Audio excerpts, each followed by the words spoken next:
Hola, bienvenidos y el tema de este video es totalmente diferente a lo que subimos a diario. El contenido principal de este canal son los videojuegos, pero de manera especial subimos varios videos con diferentes temas novedosos y más. Suscríbanse y activen la campana de notificación para desbloquear todo el contenido especial, inusual y completo.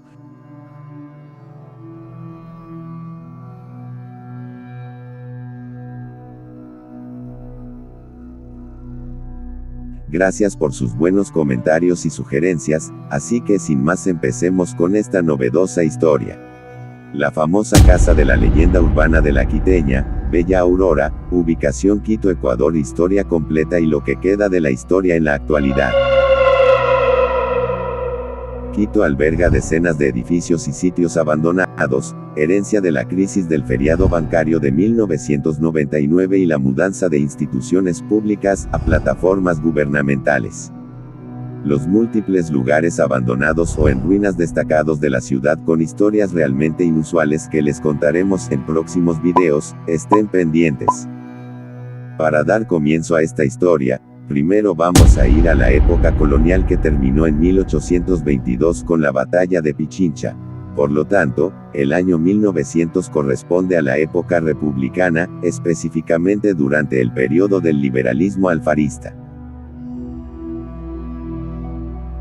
En el año 1900, la élite adinerada que vivía o transitaba por el hoy llamado centro histórico de Quito ya no vestía con la moda barroca española de la colonia, sino que adoptó una estricta moda de influencia francesa e inglesa, la Belle Époque, adaptada al frío clima andino.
La vestimenta de la alta sociedad quiteña a inicios del siglo XX se caracterizaba por los siguientes elementos. Vestimenta de los caballeros, la influencia inglesa, los hombres adinerados de Quito, muchos de ellos terratenientes conocidos popularmente como Gran Cacao, o intelectuales de la época, buscaban reflejar un estatus de caballeros sofisticados. El terno de 3 piezas. Usaban trajes compuestos por saco, chaleco y pantalón confeccionados con casimir inglés o lana pesada para protegerse del frío de la sierra. Sombreros. Era indispensable el uso de sombreros de copa alta para eventos de gala o el bombín para el día a día. Camisas rígidas. Vestían camisas blancas de lino con cuellos y puños almidonados y rígidos. Accesorios de prestigio. Llevaban siempre un bastón con empuñadura ornamentada, generalmente de plata o marfil, un reloj de faltriquera, de bolsillo, con cadena de oro y guantes. Vestimenta de las damas, la influencia parisina, las mujeres de la alta sociedad seguían minuciosamente los figurines de moda que llegaban de París, aunque adaptados a la moral conservadora y al clima quiteño. Silueta en S, polizón y corsé, modificaban su figura con un corsé muy ajustado y utilizaban el polizón, un almohadón en la parte trasera de la falda, para darle volumen a la caída del vestido. Vestidos estructurados, las blusas eran de cuello alto, adornadas con encajes finos y pasamanería. Las faldas eran largas hasta el suelo, hechas de telas pesadas y lujosas como el terciopelo, el brocado y el raso importado. Tapado y modestia. Para salir a las calles del centro o asistir a misa en iglesias como la Compañía o la Catedral, usaban el pañolón de seda o chales finos que cubrían su cabeza y hombros. Accesorios indispensables. Jamás salían a la calle sin guantes de cabritilla, sombrillas para protegerse del sol y abanicos importados. El contraste social en el Quito de 1900. El vestuario en el centro histórico funcionaba como una barrera de clase. Mientras la élite vestía con telas europeas importadas y trajes estructurados, las clases populares, como las mestizas, bolsiconas, e indígenas, vestían prendas más funcionales y de manufactura local, como polleras de bayeta, chales de lana locales y alpargatas o descalzos. El protocolo de la época era tan estricto que se exigía esta vestimenta formal para ingresar a lugares exclusivos como el Teatro Nacional Sucre o pasear por el Parque La Alameda. En 1900, el centro histórico de Quito era una ciudad compacta que se extendía desde la colina de El Panecillo hasta el sector de La Alameda. Sus calles empedradas estaban dominadas por tranvías de tracción animal, carruajes y transeúntes, reflejando el inicio de una época de transición arquitectónica y social en la capital ecuatoriana.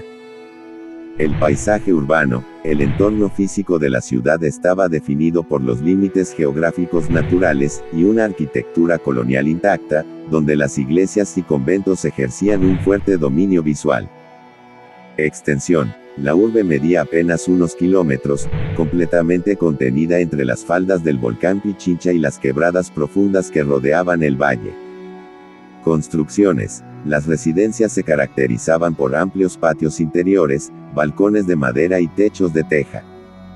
El sector del Museo de la Ciudad, que operaba como el antiguo Hospital San Juan de Dios, era un referente clave de la salud y la beneficencia de la época. Vida cotidiana y transporte.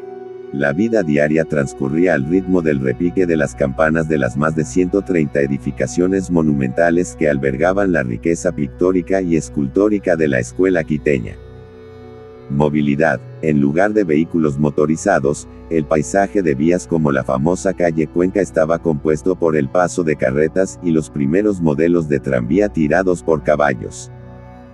Comercio y reunión. Los mercados al aire libre y las plazas públicas servían como los puntos principales de encuentro, mientras que la arquitectura civil y republicana comenzaba a asentarse junto al poder político.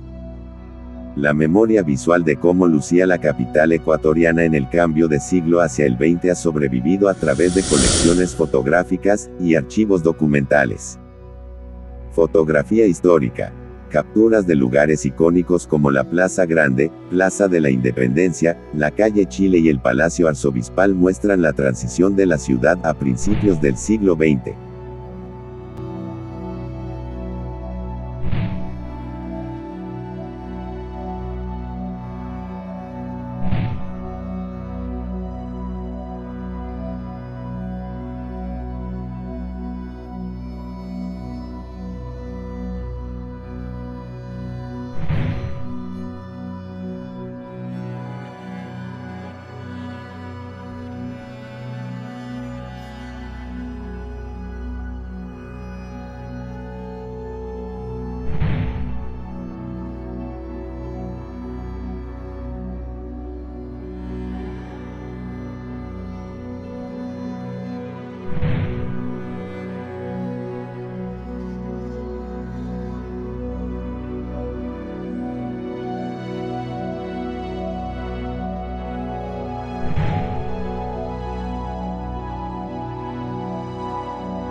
Instituciones como el Met Quito, Centro Cultural Metropolitano, y la Casa del Alabado resguardan testimonios tangibles de la evolución urbana y la cultura precolombina y colonial.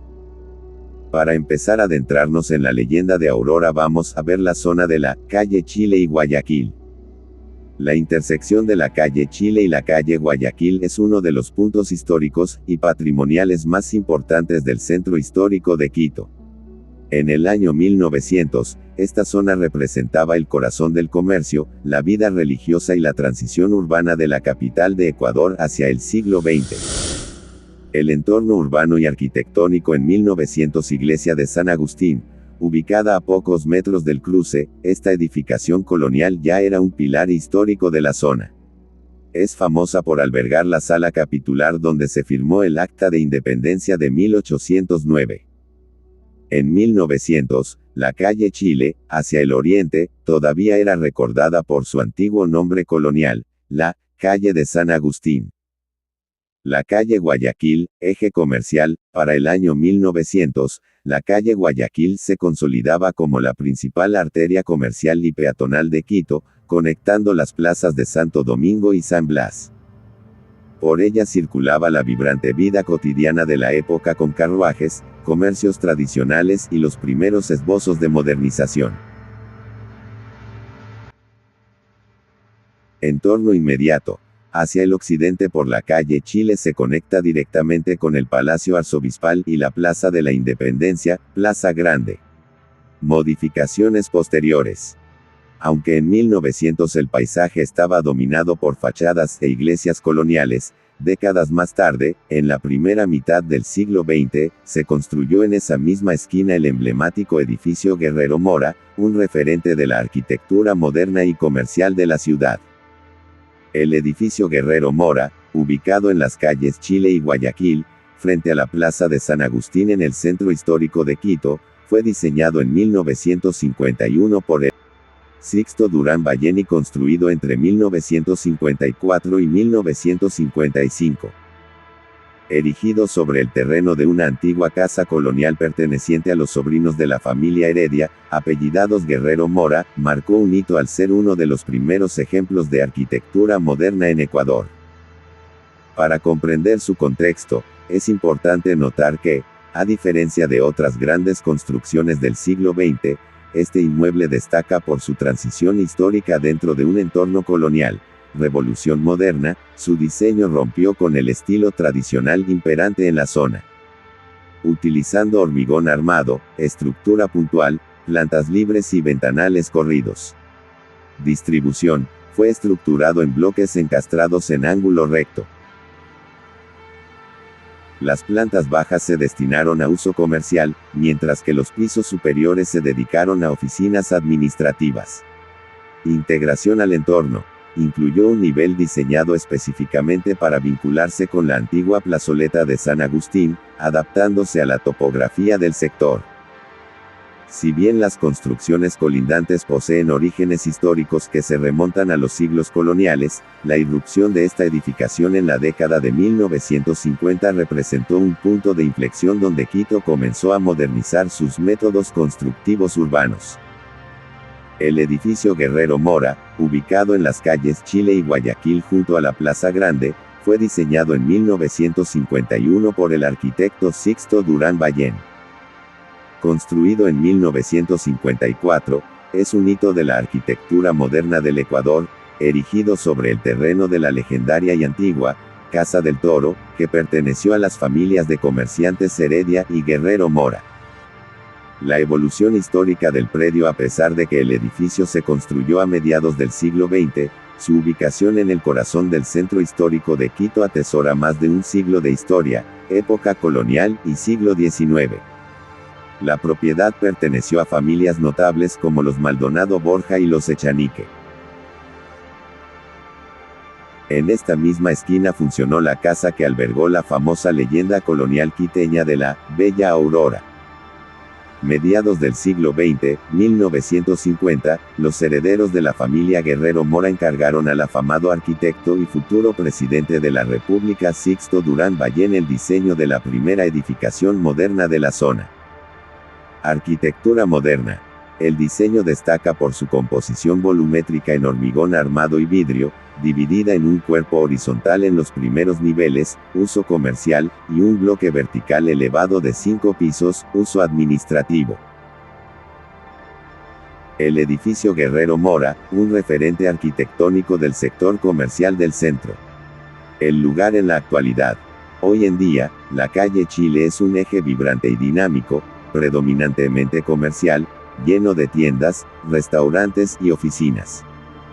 Sigue siendo uno de los destinos más populares para turistas y quiteños debido a su arquitectura colonial y republicana. Es ahora una zona de alto tráfico peatonal, rodeada de edificaciones patrimoniales y negocios modernos que han reemplazado a los antiguos locales. La intersección de las calles Chile y Guayaquil está ubicada en pleno centro histórico de Quito. Esta concurrida esquina se encuentra a tan solo 2 cuadras al norte de la Plaza de la Independencia, Plaza Grande, y de la icónica Plaza del Teatro, situándose en una zona de alta actividad comercial y administrativa. Debido a su proximidad directa con el Palacio de Gobierno, Palacio de Carondelet, esta zona es altamente sensible a cierres viales, peatonalizaciones y restricciones de acceso vehicular durante eventos políticos o marchas. Casa 1028, calle Chile y Guayaquil, la famosa casa de la leyenda urbana de la quiteña, Bella Aurora, ubicación Quito, Ecuador. Historia completa y cómo está ahora. La antigua Casa 1028 estaba ubicada en la esquina de las calles Chile y Guayaquil en el centro histórico de Quito, y hoy en día en ese mismo sitio se alza el moderno edificio Guerrero Mora. Ubicación, dirección histórica. Esquina de las calles Chile y Guayaquil, antigua numeración Casa 1028. Ubicación actual. El edificio Guerrero Mora, diseñado en la década de 1950 por el arquitecto Sixto Durán Ballén. Historia completa y leyenda de Bella Aurora la joven. Bella Aurora era una bella joven quiteña, hija única de una familia adinerada, que sufría de constantes y aterradoras pesadillas. El evento, para distraerla, sus padres la llevaron a una corrida de toros en la tradicional Plaza de la Independencia.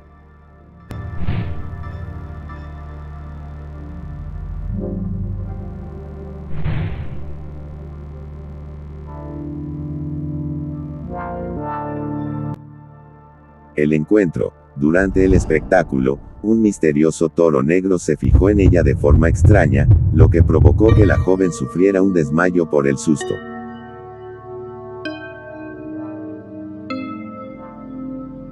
La tragedia. Sus padres la llevaron de urgencia a su casa, la 1028, para auxiliarla. Sin embargo, el toro saltó las barreras de la plaza, persiguió el rastro de la joven hasta la vivienda.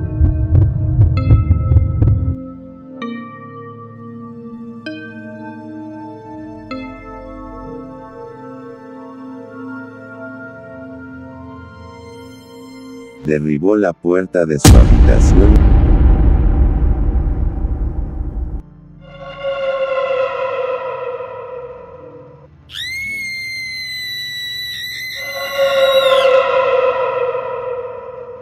Y terminó con su vida. El desenlace. Los padres, consumidos por el dolor, despidieron a su hija en la misma casa y abandonaron Quito para siempre. Como está ahora, la casona colonial original fue demolida a mediados del siglo XX. En su lugar se construyó el edificio Guerrero Mora, edificio de oficinas y locales comerciales. Hoy en día no queda rastro físico de la construcción colonial, pero la esquina sigue siendo un punto muy visitado en las rutas de leyendas tradicionales del centro de la ciudad. Las corridas de toros en Quito a principios del siglo XX se realizaban en la tradicional Plaza de la Independencia, o Plaza Grande, ya que la ciudad aún no contaba con un coso taurino fijo. Contexto histórico: en la Plaza Grande, espacio improvisado, se cerraban las calles y los perímetros de la plaza principal con burladeros y graderíos de madera para albergar al público. El centro de la plaza.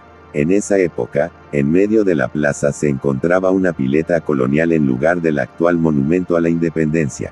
Tradición popular, estas funciones formaban parte de las festividades cívicas y religiosas de los quiteños, congregando a toda la sociedad de la época.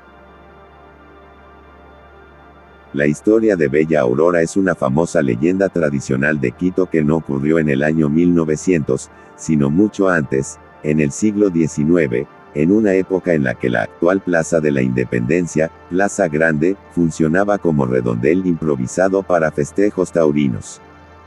Contexto y detalles de la leyenda. El escenario. Se realizaban corridas de toros itinerantes en la Plaza Grande porque la ciudad aún no contaba con un redondel o plaza de toros formal. En el centro de la plaza no existía el monumento a los próceres de la Independencia, inaugurado en 1906, sino una pileta de agua. Los protagonistas. Bella Aurora, una joven hermosa e hija única de una familia acaudalada de la época, asistió al evento acompañada de sus padres. El incidente en la plaza. Al iniciar el espectáculo y tras sonar los clarines, saltó a la arena un toro negro, grande y robusto. El animal dio una vuelta de reconocimiento, fijó la mirada de manera extraña en Bella Aurora y se acercó lentamente hacia ella. El desmayo y el escape. Aterrorizada por la actitud del toro, la joven cayó al suelo desmayada. Sus padres la rescataron de inmediato y la llevaron de urgencia a su casa, conocida tradicionalmente como la Casa 1028. El desenlace trágico. Al no encontrar a la joven en el redondel, el toro embravecido rompió las barreras de la plaza, siguió el rastro del olor y recorrió las calles hasta dar con la habitación de Bella Aurora, donde la atacó y terminó con su vida ante la conmoción de la familia.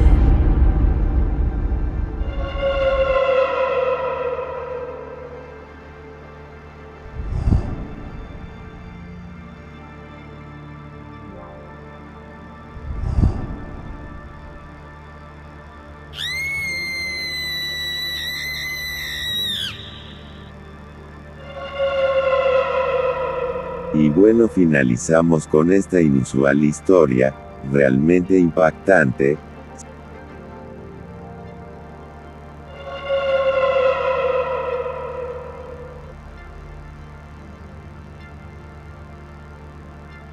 Si visitamos el edificio, lo que se puede encontrar de esta historia es el número 1028.